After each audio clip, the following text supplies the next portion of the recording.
Abre tus brazos para conquistar las promesas que Jesús nos da. Solo espera y tú verás el milagro que Cristo hará. Un lugar para celebrar la victoria que su sangre nos da. Solo confía y cree en Él, que en familia lo encontrará.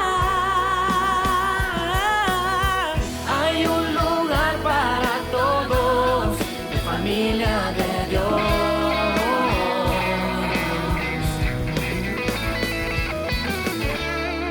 Familia de Dios.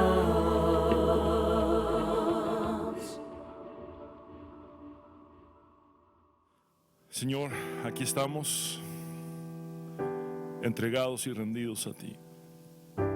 Señor, ¿qué sería de nosotros sin ti? ¿A quién tengo yo sino a ti? Y fuera de ti, Señor, nada deseo. Alzo mis ojos a los montes y me pregunto de dónde vendrá mi socorro. Y me percato que mi socorro, mi ayuda, solamente viene de ti. Por eso, Señor, hoy anhelamos estar contigo. Anhelamos poder tocar tu corazón y decirte: Señor, tú eres todo para nosotros. Hoy te adoramos.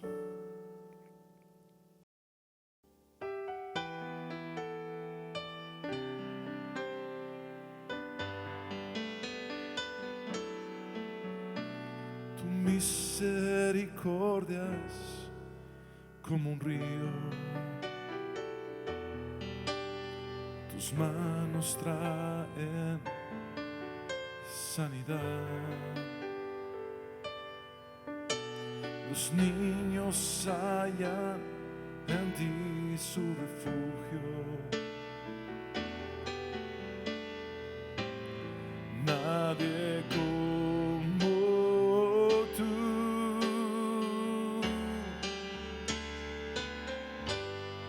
Nadie como tú.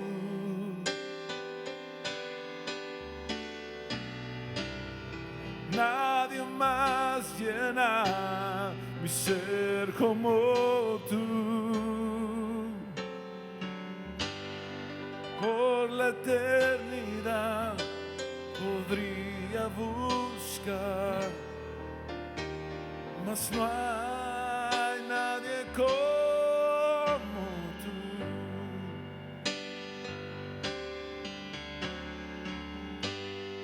Por la eternidad podría buscar, mas no hay nadie como tú.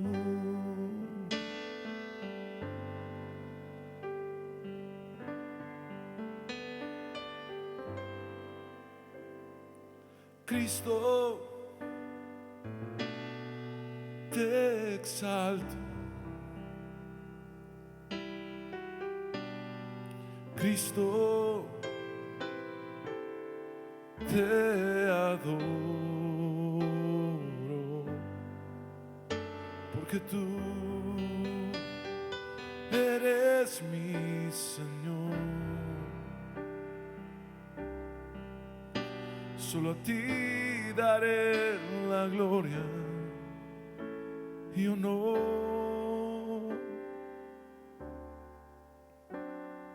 Cristo, te exalto. Cristo, te adoro, porque tú eres mi Señor. Solo a ti daré la gloria y honor. Glorioso es tu presencia.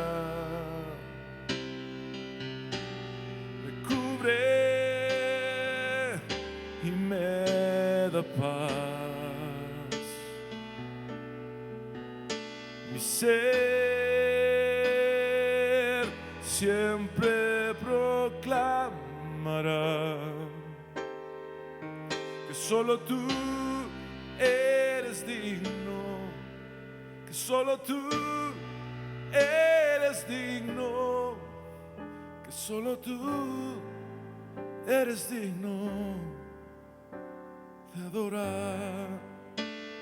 Digámoslo una vez más, Cristo, Cristo, te exalto. Cristo, te adoro, porque tú eres mi Señor. Solo a ti daré la gloria y honor. Gloriosa es tu presencia, me cubre y me da paz. Mi ser siempre proclamará que solo tú eres digno de adorar. Gloriosa es tu presencia,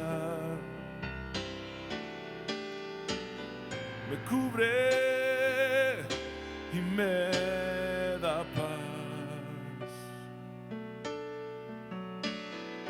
Mi ser siempre proclamará que solo tú eres digno, que solo tú eres digno, que solo tú eres digno de adorar, que solo tú eres digno, que solo tú eres digno, que solo tú eres digno de adorar. Te adoramos, recibe nuestra adoración.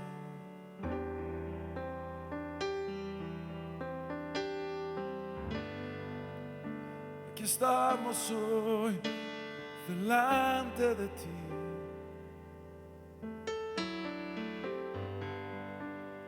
entregándonos a ti,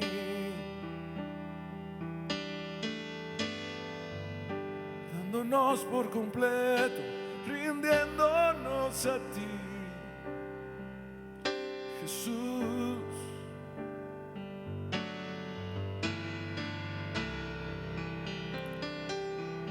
Descansamos en ti,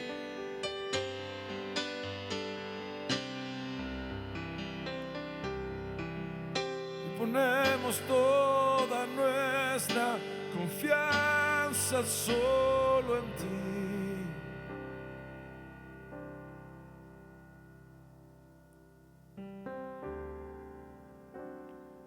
Gloriosa es tu presencia,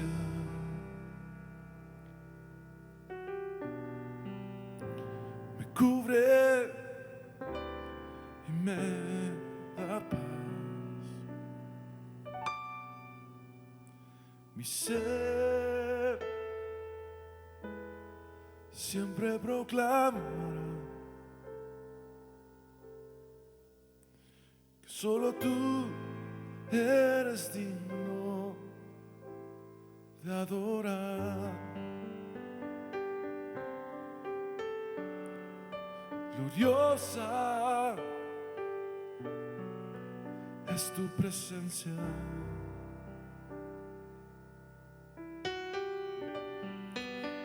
Me cubre y me da paz.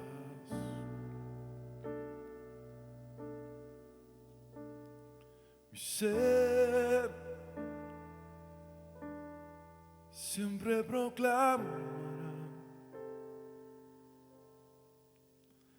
que solo tú eres digno y que solo tú eres digno, que solo tú eres digno de adorar,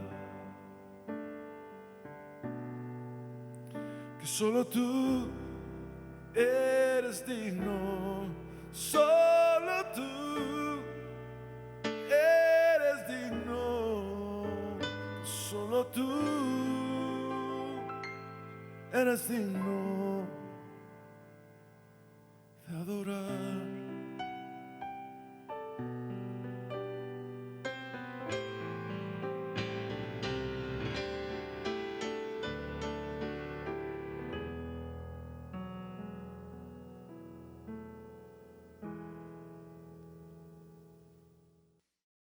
Amados hermanos, qué privilegio poder estar con ustedes a través de esta vía. Y hoy quiero hablarles de algo sumamente importante. Para nadie es un secreto que durante la situación que estamos atravesando debido a la pandemia, además de las crisis de salud, de política y de finanzas que estamos experimentando, también ha habido un repunte en los conflictos familiares. El hecho de tener que permanecer encerrados todos juntos en casa ha amplificado disparidades entre nosotros, desavenencias, diferencias, tensiones y problemas matrimoniales y familiares. Por dicho motivo, el título de este mensaje es Ecos del Paraíso en Cuarentena. Quizá varios de ustedes se están preguntando por qué un título como este para la predicación, Ecos del Paraíso en Cuarentena. Y más de alguno estará diciendo para sus adentros, pastor, más que ecos del paraíso en cuarentena, nosotros hemos tenido ecos de la batalla del Armagedón. Hemos tenido muchos conflictos, problemas, situaciones diversas. ¿A qué se refiere, pastor, con ecos del paraíso en cuarentena? Bueno, los ecos del paraíso pueden ser tanto positivos como negativos. Quizá estás experimentando los ecos del conflicto que condujo a los seres humanos a la pérdida del paraíso, o tal vez puedas atravesar los ecos del paraíso recuperado por Jesús en la cruz. Permíteme ponerte en contexto. Vamos a ver que nuestra historia, después de la creación, empieza precisamente con el paraíso perdido.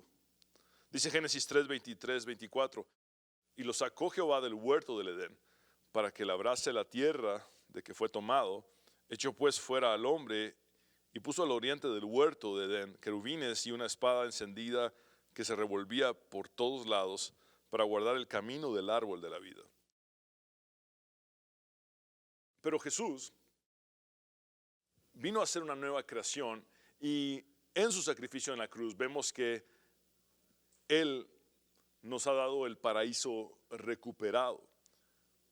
Cuando Él muere en la cruz, entre dos malhechores, uno de estos malhechores le reconoce como rey. Y entonces dice el relato de Lucas 23, 42, 43, y dijo a Jesús, acuérdate de mí cuando vengas en tu reino. Entonces Jesús le dijo, de cierto te digo que hoy estarás conmigo en el paraíso. Y esta es la única ocasión en todos los evangelios en la que se registra que Jesús dijo la palabra paraíso. Se guarda esta palabra para la cruz. Y en efecto, dijo esta palabra al peor prototipo de persona, a un criminal que estaba siendo clavado en la cruz junto a él. ¿Y cuán grande es entonces nuestra esperanza? Jesús recuperó el paraíso para todos los que creemos en él, incluso para aquel malhechor que no cumplió con las leyes humanas ni con los protocolos religiosos, pero que en sus últimos momentos de vida puso su confianza en Cristo. Ahora bien, la pregunta es: ¿cómo te ha ido en esta cuarentena con tu familia? ¿Has estado experimentando los ecos del conflicto en el paraíso que desembocó en la caída? ¿O has estado experimentando los ecos del paraíso recuperado por Cristo en la cruz?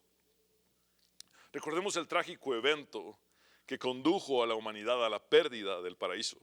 Génesis 3, 1 al 6 dice: la serpiente era el animal más astuto de todos los que Dios, el Señor, había creado.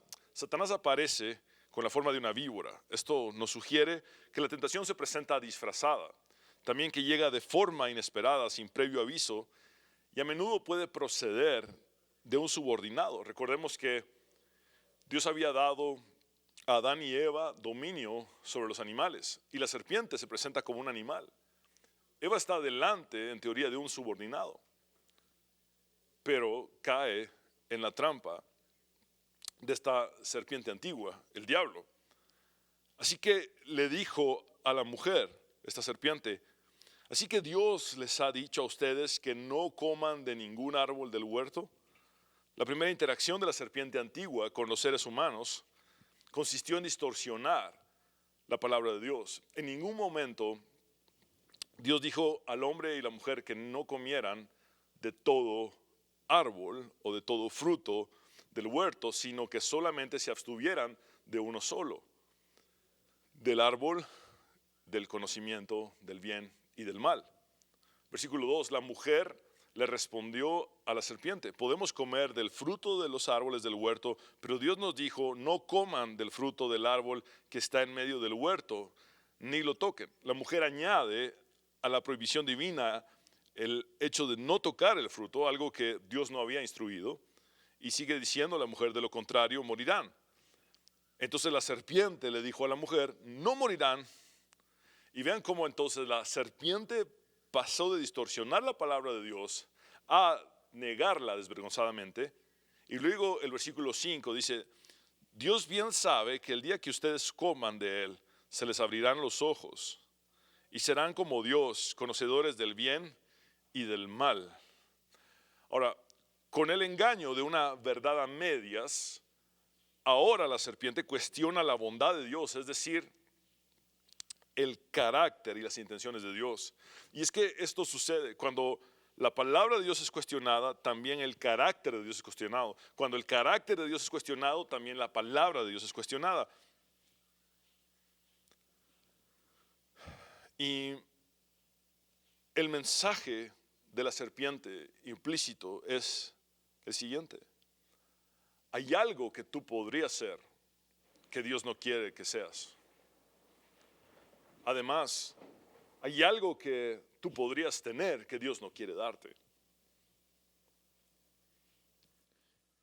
Hasta aquí llega entonces el engaño de la serpiente, el cual tuvo un efecto absoluto en Eva.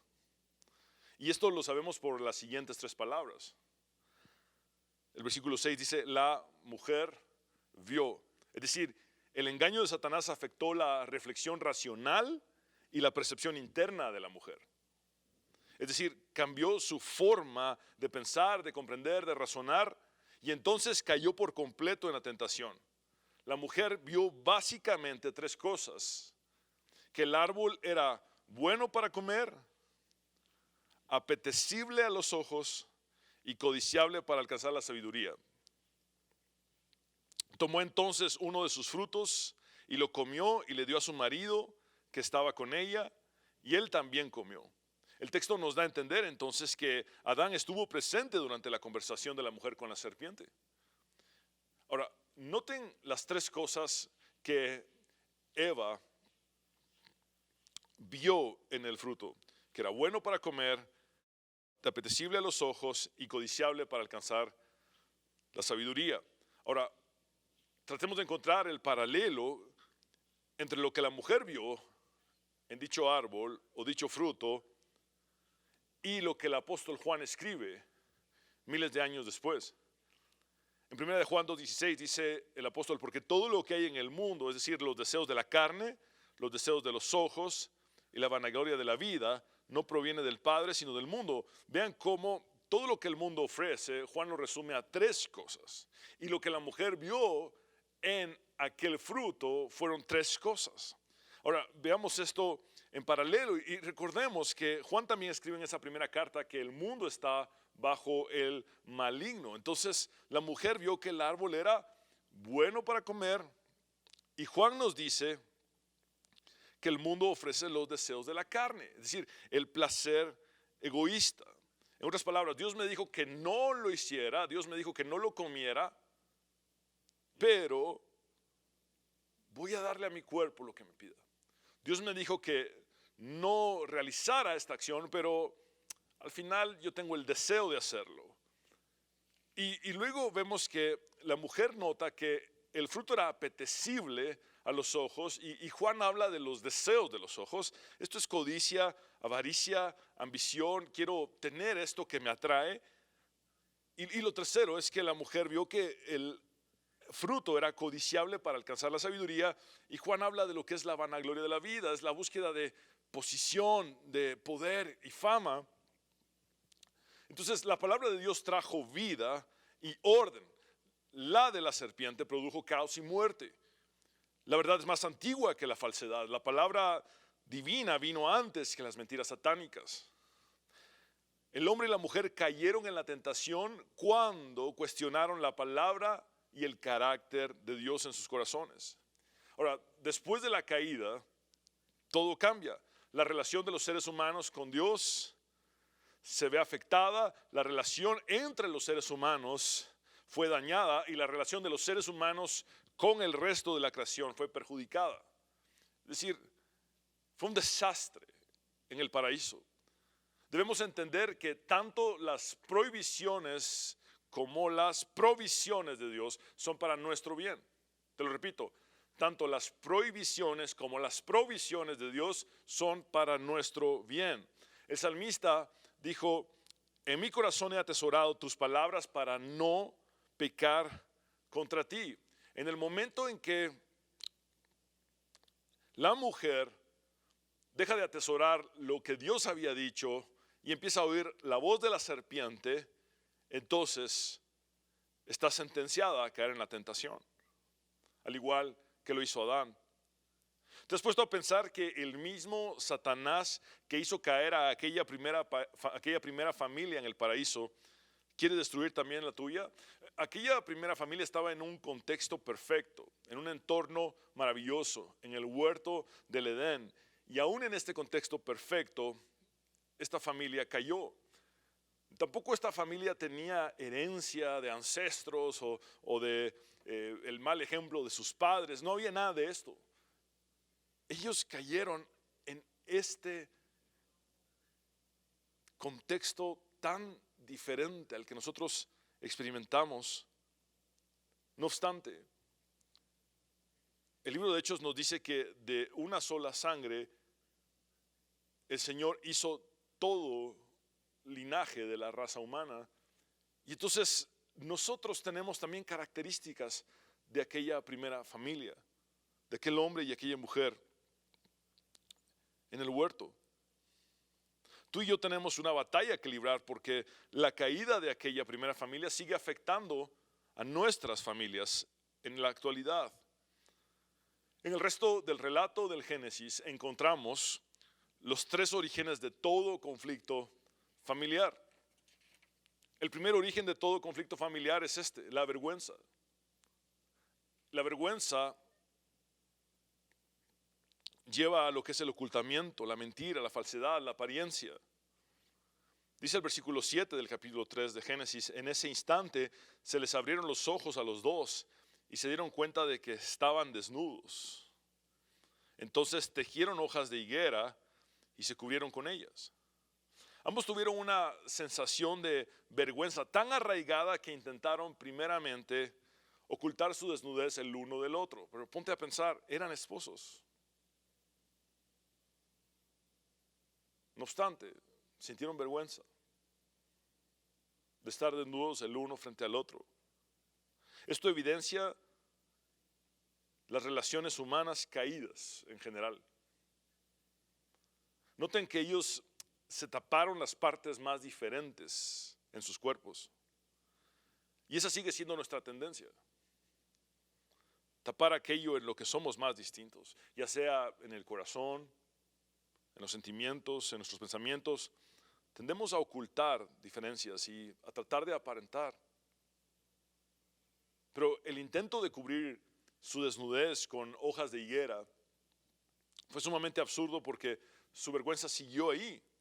El versículo 8 nos dice: el hombre y su mujer oyeron la voz de Dios el Señor, que iba y venía por el huerto con el viento del día. Entonces corrieron a esconderse entre los árboles del huerto para huir de la presencia de Dios el Señor. Entonces, después de haber ocultado su desnudez el uno del otro con unas hojas de higuera, ahora tratan de ocultarse detrás de los árboles del huerto, pero ahora de quien tratan de esconderse es de Dios. Pero tampoco estos árboles pudieron quitar su vergüenza. ¿Te has puesto a pensar que aquellos árboles fueron su recurso más cercano? Y que muchas veces en un intento desesperado por ocultar nuestra vergüenza, nosotros acudimos también al recurso más cercano. Por ejemplo, quizá tus árboles o mis árboles podrían ser apariencias, posiciones, títulos, materialismo, religiosidad. Pero todo esto sigue siendo insuficiente e inútil para quitar la vergüenza. En el versículo 9 dice: pero Dios el Señor llamó al hombre y le dijo: ¿dónde andas? Y él respondió: oí tu voz en el huerto y tuve miedo. Vean cómo la vergüenza ahora va acompañada de miedo. Pues estoy desnudo, por eso me escondí. Ya se había cubierto con hojas de higuera, ya estaba escondido detrás de árboles, pero seguía sintiéndose desnudo. En toda la Biblia se trata el tema de la vergüenza, desde el primer libro hasta el último. Vamos por un momento al último libro de la Biblia, el Apocalipsis, cuando Jesús da el mensaje a la Odisea y les dice: tú dices, yo soy rico, he llegado a tener muchas riquezas, no carezco de nada, pero no sabes que eres un desventurado, un miserable y que estás pobre, ciego y desnudo. Para que seas realmente rico, yo te aconsejo que compres de mí oro refinado en el fuego. Esta es una metáfora para eliminar el pecado, lo cual es la verdadera riqueza, y vestiduras blancas para que te vistas y no se descubra la vergüenza de tu desnudez. Es decir, el único que puede cubrir la vergüenza de nuestra desnudez es Cristo. Luego dice: unge tus ojos con colirio y podrás ver. Y esta es la cura entonces para la ceguera espiritual. El único que puede erradicar la vergüenza de nosotros es Jesucristo. Isaías escribe en el capítulo 61, versículo 10: en gran manera me gozaré en el Señor, mi alma se regocijará en mi Dios, porque Él me ha vestido de ropas de salvación, me ha envuelto en manto de justicia, como el novio se engalana con una corona, como la novia se adorna con sus joyas. Dios es el único que puede cubrir nuestra desnudez y erradicar nuestra vergüenza. De hecho, te has puesto a pensar que Jesús murió desnudo en una cruz para quitar nuestra desnudez. Te has puesto a pensar que Jesucristo sufrió el oprobio para erradicar nuestra vergüenza. Recuerdo en una ocasión que estaba ministrando en otro país cuando servía al Señor en la música. Y había un joven que quería hablar conmigo. Y estábamos en una plaza de toros en aquella ciudad completamente llena. Y yo le dije a este joven: ven, acércate, y lo subí a la plataforma, en una esquina de la plataforma, antes de que el evento empezara. Y entonces lo saludé y me dijo: yo también soy músico. Y entonces el Señor pone una convicción en mi corazón de que algo estaba sucediendo a este joven, y le digo, pero ¿qué es lo que está pasando? Entonces me dijo, realmente no es fácil para mí decirlo, pero yo sufrí un abuso cuando era un niño. ¿Y qué es lo que sientes? Le dije. Me dijo, siento que algo está mal conmigo y que todo el mundo que está aquí presente, toda la gente que está aquí alrededor en esta plaza de toros, sabe lo que me pasó y que se van a burlar de mí. Entonces me di cuenta que Satanás usa los traumas severos que sufrimos en la vida muchas veces para catapultar la vergüenza y hacernos sentir defectuosos, que jamás podremos funcionar. Y es maravilloso saber que hay libertad en Cristo. Amados hermanos, Satanás roba, mata y destruye, es lo que nos dice el Evangelio de Juan, pero el Señor Jesucristo vino a darnos vida y vida en abundancia. Yo le hice ver a este joven, pero yo no veo a nadie juzgándote ni a nadie burlándose de ti. Es más, yo te veo como un muchacho completamente normal. Es cierto, sufriste algo que te marcó, pero no tiene por qué seguirte afectando de la misma manera, porque el Señor puede sanar eso. Y lo que sucede con estos traumas severos que el enemigo usa para avergonzarnos constantemente es que nos vuelven disfuncionales si no los entregamos a Cristo. Por eso yo quiero decirte, entrega tu vergüenza a Dios. Deja que Él te vista con esas ropas de salvación de las que habla Isaías, con ese manto de justicia. El segundo origen de todo conflicto familiar es la culpa. De la culpa surge la acusación, el señalamiento. Dice el versículo 11, Dios le dijo, ¿y quién te dijo que estás desnudo? ¿Acaso has comido del árbol del que yo te ordené que no comieras? Y el hombre respondió, la mujer que me diste. Por favor, ojo con esta frase, la mujer que me diste, vamos a volver a ella. La mujer que me diste por compañera fue quien me dio del árbol y yo comí. En una sola oración,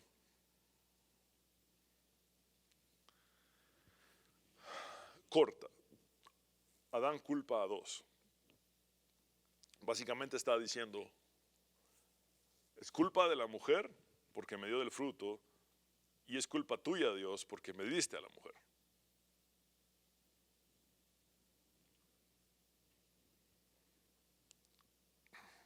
Versículo 13. Entonces Dios, el Señor, le dijo a la mujer, ¿qué es lo que has hecho? Y la mujer dijo, la serpiente me engañó y yo comí. Entonces vean esta secuencia. Adán culpa a la mujer y culpa a Dios por haber comido del fruto. Luego la mujer culpa a la serpiente por haber comido del fruto. Y es lo que en nuestra naturaleza humana de pecado seguimos haciendo hasta la fecha. Cuando tenemos un problema, una adversidad, una prueba, o caemos en pecado, tenemos la tendencia de culpar a Dios y a los demás. Incluso culpamos a la serpiente, igual que lo hizo la mujer, tratando de evadir entonces nuestra responsabilidad. Y vemos en los hijos de Adán y la mujer, Caín y Abel, el mismo patrón conflictivo. Caín cultivaba la tierra mientras que Abel era pastor de ovejas. Ambos presentaron una ofrenda a Dios. Dios se agradó de la ofrenda de Abel, pero no de la de Caín. ¿Y qué fue lo que hizo Caín? Culpar a su hermano de lo que él mismo había hecho mal y entonces matarlo. Pero de Jesucristo aprendemos que sin haber cometido el pecado alguno, tomó todas nuestras culpas sobre él en la cruz. Mientras que tú y yo culpamos a otros, Jesús sigue diciéndonos, yo perdono tus culpas. Y muchas veces también se batalla con la autoculpa, con la autoculpabilidad. ¿A qué me refiero con esto? Satanás es el acusador de los hermanos. Y si en algún momento de nuestras vidas hemos cometido un pecado del cual obviamente nos avergonzamos inmensamente y nos sentimos culpables, mira esta secuencia: vergüenza, culpa, entonces Satanás vuelve de una forma o de otra a tratar de recordarnos ese pecado, esa falta que ya no está en la memoria de Dios, que ha sido perdonada por Dios, pero que el enemigo se encarga de recordarnos, y a veces a través de seres humanos que amamos, que nos viven recordando el pasado, porque todavía hay resentimiento, porque todavía hay rencor, y entonces se echa en cara: es que tú hiciste aquello, tú hiciste esto otro. Y entonces el enemigo cumple su plan, acusándonos nuevamente por algo que ya el Señor ha perdonado. Por eso tenemos que actuar con sabiduría y saber que la cruz es suficiente. Fue en la cruz donde lo mejor de Dios se encontró con lo peor de nosotros. Y nosotros hoy experimentamos el resultado de esa maravillosa cruz que nos ha dado salvación gracias a nuestro poderoso Salvador Jesucristo. Amados hermanos, el tercer origen de todo conflicto familiar es el ego. Del ego surgen el egoísmo, la soberbia, la imposición y, ojo con esto, la separación. El efecto del ego se evidencia cuando yo me siento importante y pienso que mi familia se trata de mí. Yo soy el centro del universo y creo que me merezco que los demás me sirvan, me pongan atención. En el momento en que yo creo merecerme algo, ya estoy mal. Porque de entrada no merecía nada. De entrada yo merecía el infierno. Y Jesucristo me salvó en la cruz y me dio su amor y salvación. Entonces, el hecho de andar por la vida demandando algo que creo merecerme es un fracaso. Cuando pienso que mi esposa existe para mí y mis hijos también existen para mí y me tienen que servir y rendirme pleitesía porque yo me siento el dueño de ellos, eso no es de Dios. Eso se llama ego y es consecuencia de la caída. Hagamos memoria de lo primero que Adán expresó al ver que Dios había creado a la mujer. Él dijo: esto es ahora hueso de mis huesos y carne de mi carne.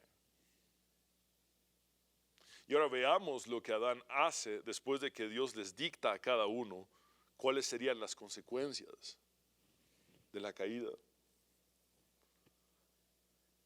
Génesis 3:20 dice: el nombre que Adán le dio a su mujer fue Eva, porque ella fue la madre de todos los vivientes.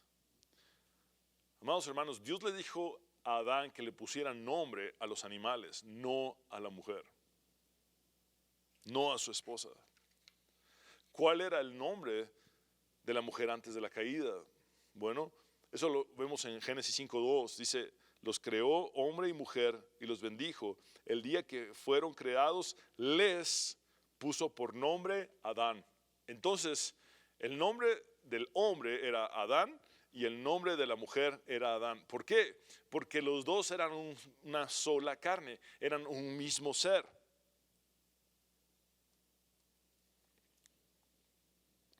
Dios nunca puso el nombre Eva a la mujer. Adán fue quien la llamó así porque ella sería la madre de todos los vivientes. Y aunque esta frase se oye bien, te pregunto, ¿no sería esta una etiqueta que Adán le puso después de que vio que prácticamente lo había perdido todo. ¿No sería una forma de decirle que su único propósito en la vida entonces sería darle hijos?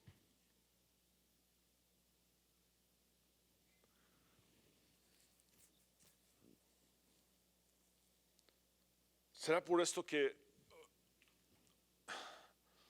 ves que una mujer se siente tan triste o incluso deprimida cuando sus hijos se casan y se van? Porque quizá perciba que su único propósito en la vida sea ser madre. O quizás sea por esto que una mujer estéril sienta que no tiene razón de existir. Quizá por esta etiqueta puesta por Adán, no por Dios. Mis hermanas, es cierto que ser madres es algo maravilloso, es un llamado de Dios, es algo que Dios da, porque herencia del Señor son los hijos y cosa de estima el fruto del vientre. Eso está sumamente claro. Pero ser madres no es su único propósito en la vida. Dios tiene mucho más que eso. Dios nos ha dado una gran comisión a todos los creyentes. Tenemos que ir por todo el mundo y predicar el evangelio a toda criatura. Tenemos que vivir la verdadera religión, que es ayudar a los más necesitados, mantenernos sin mancha del mundo, como lo escribe Santiago.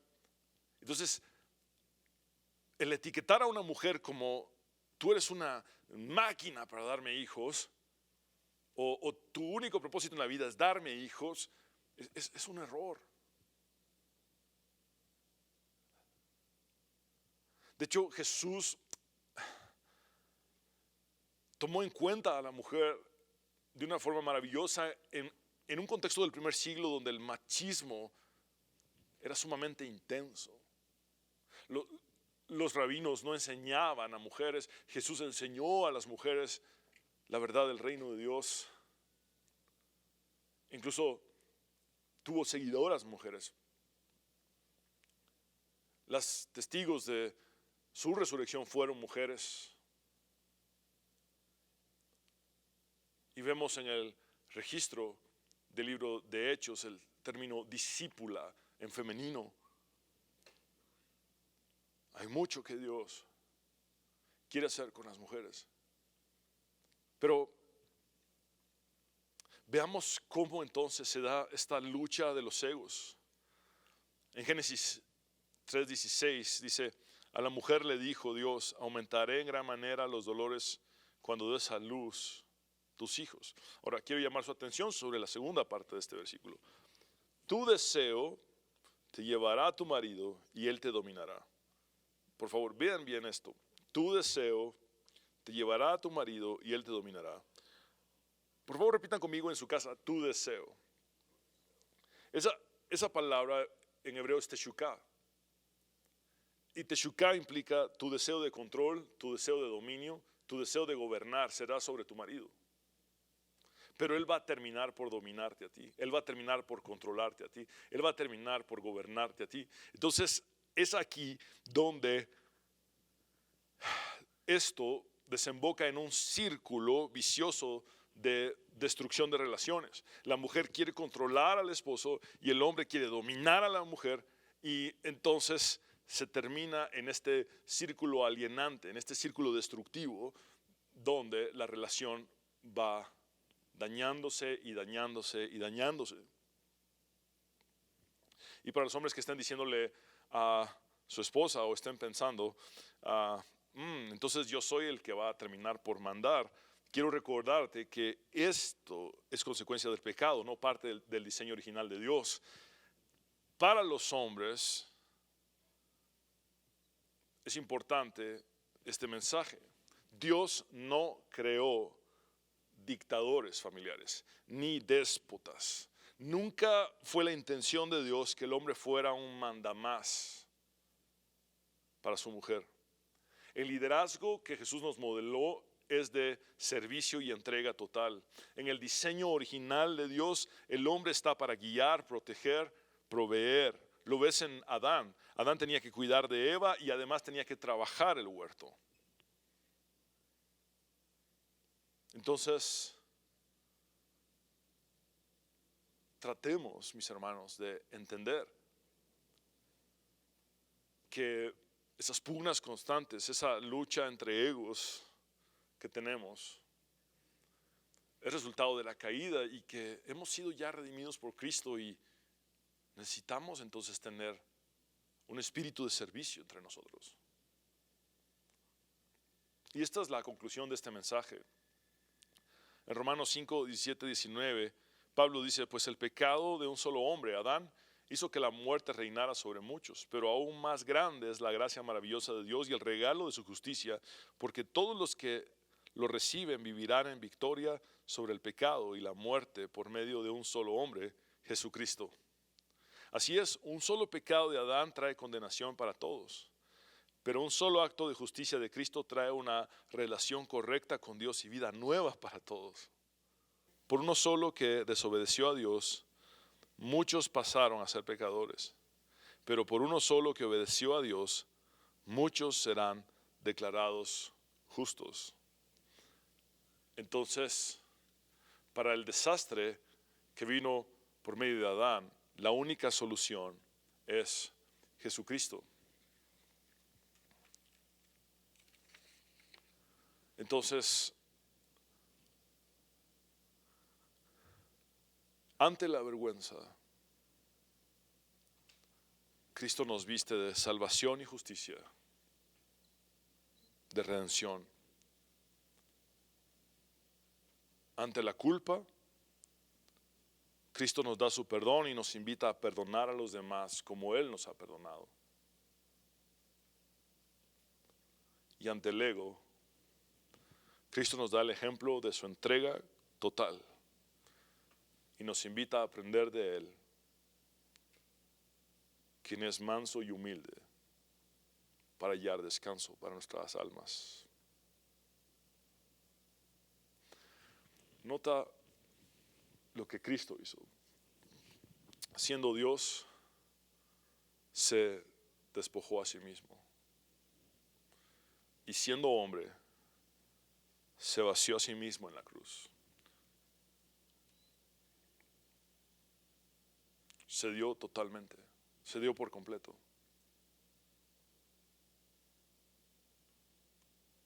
Entonces el antídoto para tu vergüenza es la redención que hay en Dios. El antídoto para esa tendencia de culpar a otros o de sentirnos culpables es el perdón de la cruz, que ahora nosotros podemos extender también, como he sido perdonado por Dios en la cruz. Yo aprendo ahora a perdonar a los que me han ofendido, pero a perdonar realmente, no a perdonar conforme a los términos mundanos, que es perdono y no olvido, perdono pero vas a ver después, o perdono pero ya me voy a vengar. No, eso no es perdón. Y el antídoto para nuestro ego es la humildad de Cristo.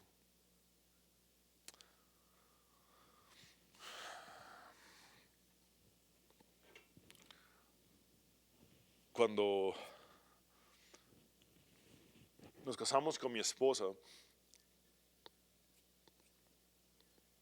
al principio de todo matrimonio es complicado acoplarse, ajustarse. Y recuerdo que cuando yo hablaba con ella de una forma más intensa, sin necesariamente subirle la voz, pero si yo ponía énfasis, ella ponía cierta resistencia y había un bloqueo entre nosotros y ya no éramos capaces de resolver la situación y podía escalar entonces el problema. Y me di cuenta que su papá, el padre de mi esposa, mi suegro, Jack, nunca le subió la voz, jamás.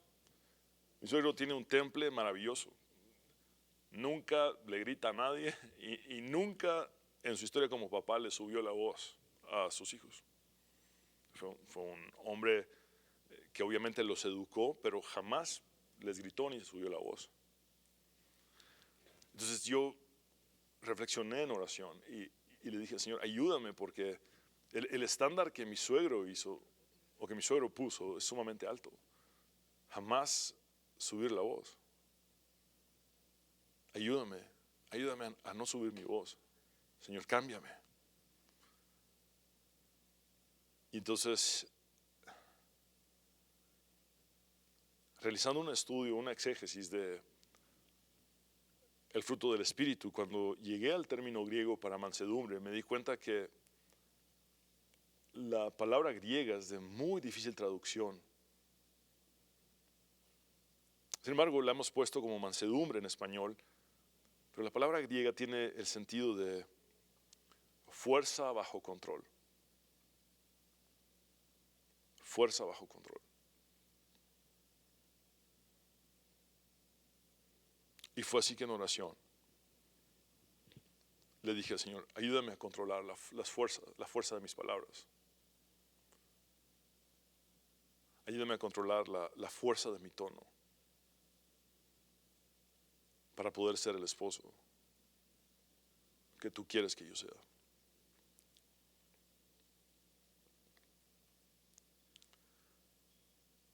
Si en tu familia has estado teniendo ecos del paraíso perdido en esta cuarentena, pídele a Dios que ponga ecos del paraíso recuperado en la cruz.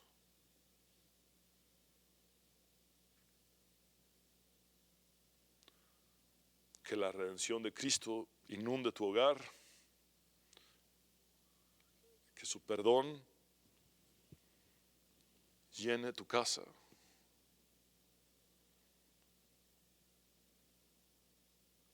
Y que la mansedumbre y la humildad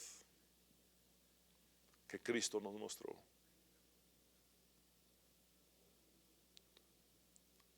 derrumbe nuestro ego y nuestra soberbia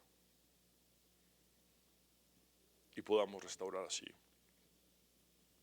nuestra relación familiar, nuestra comunión familiar. Te invito a que oremos un momento.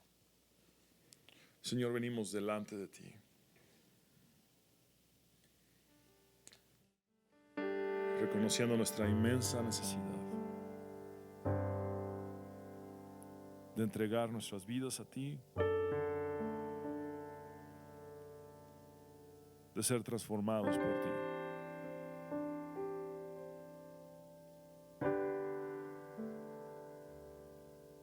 Señor,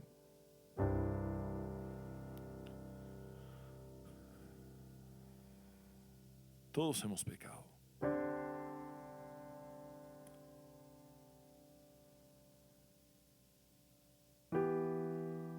Y todos fuimos destituidos de la gloria de Dios, de tu gloria. Pero tú, Jesucristo, no estimaste el ser igual a Dios como algo a que aferrarte, sino que te despojaste a ti mismo y te hiciste siervo, te hiciste hombre y moriste en la cruz. Señor, gracias por esa esperanza inmensa, porque mientras que nosotros perdimos el paraíso en el Génesis, tú lo recuperaste en la cruz. Y pudiste decirle al peor prototipo de persona, para ti es mi paraíso.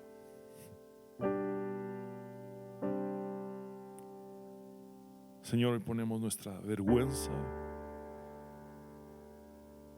delante de ti, pidiéndote que sea tu redención la que nos vista de salvación.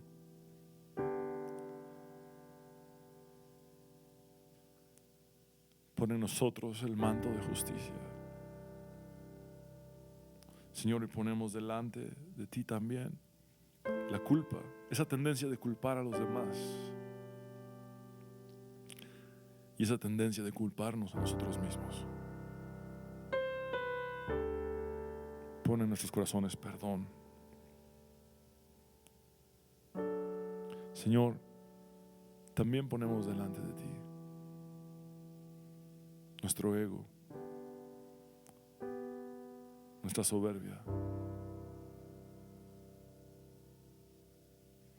y anhelamos aprender de tu humildad, de tu mansedumbre. Ayúdanos, Señor, a salir de un círculo destructivo, de buscar controlar y terminar por dominar, y buscar controlar y terminar por dominar.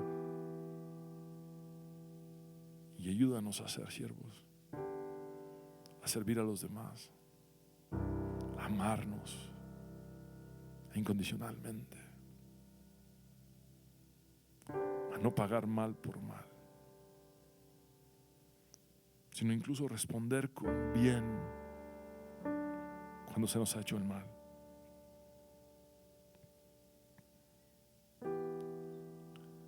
Transfórmanos, Señor.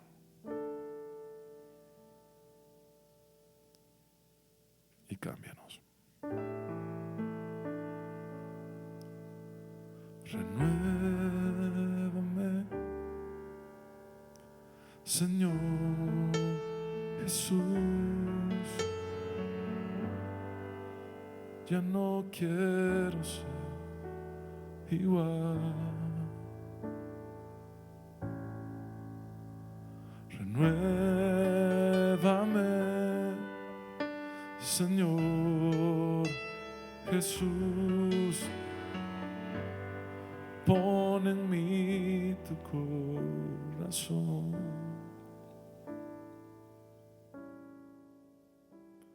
Porque todo lo que hay dentro de mí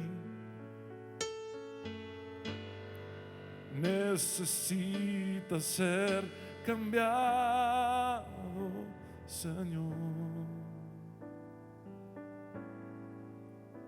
Porque todo lo que hay dentro de mi corazón necesita más de ti. Renuévame, Señor Jesús. Ya no quiero ser igual. Renuévame, Señor Jesús. Pon en mí tu corazón.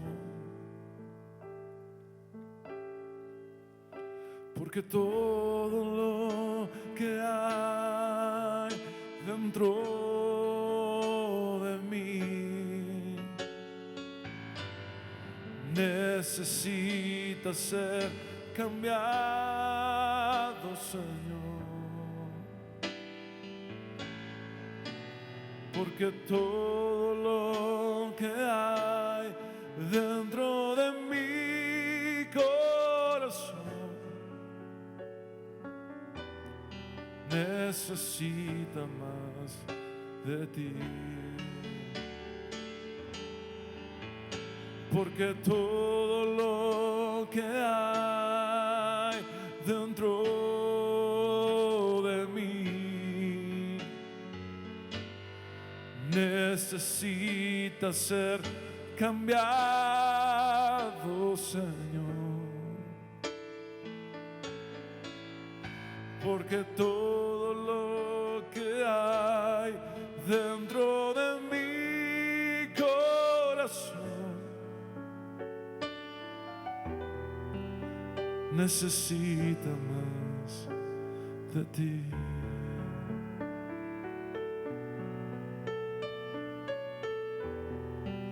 Necesita más de ti.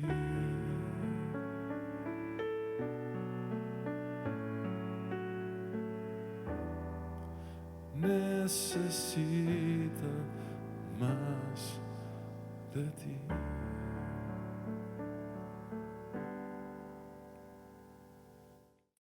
Quiero hablar contigo, hombre y mujer, que necesitas entregar tu vida a Cristo. Quiero guiarte en esta oración de fe. Cree con tu corazón y confiesa con tus labios y dile al Señor como nunca antes has hablado con Él: Señor Jesús, me entrego a ti. te rindo mi vida, te necesito. Reconozco que moriste en la cruz para perdonar mis pecados y creo en tu resurrección al tercer día. Sálvame, Jesús. En tu nombre hemos orado. Amén y amén. Pecador, ven a Cristo Jesús, y feliz para siempre serás. Que si tú le quisieras tener, al divino Jesús hallarás. Ven a Él,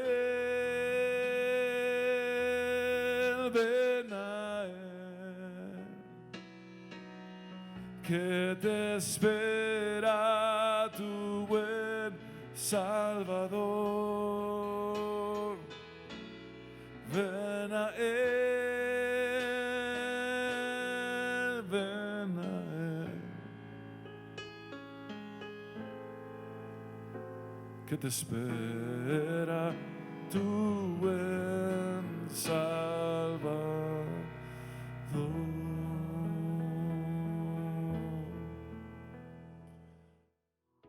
Abre tus brazos para conquistar las promesas que Jesús nos da.